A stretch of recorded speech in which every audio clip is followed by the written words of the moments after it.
Hello అండి, welcome back to our channel.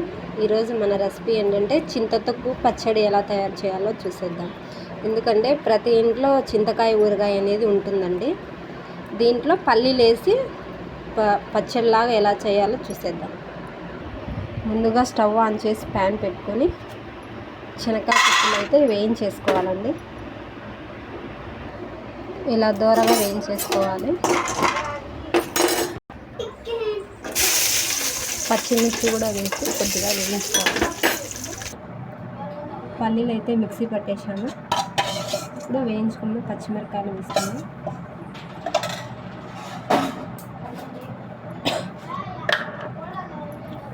ఇప్పుడు ఇందులోకి చింతతొక్కు వేస్తున్నాను. దీంట్లో ఆల్రెడీ సాల్ట్ ఎక్కువే ఉంటుంది, మనం వేసుకోవాల్సిన అవసరం లేదు.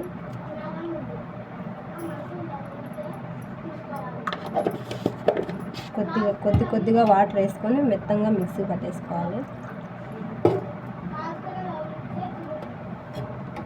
ఇలా మిక్సీ పట్టేసుకొని ఒక బౌల్లోకి తీసేసుకోవాలి. ఇప్పుడు ఇందులోకి సన్నగా కట్ చేసుకున్న ఎర్రగడ్డలు అయితే వేసేసుకోవాలి.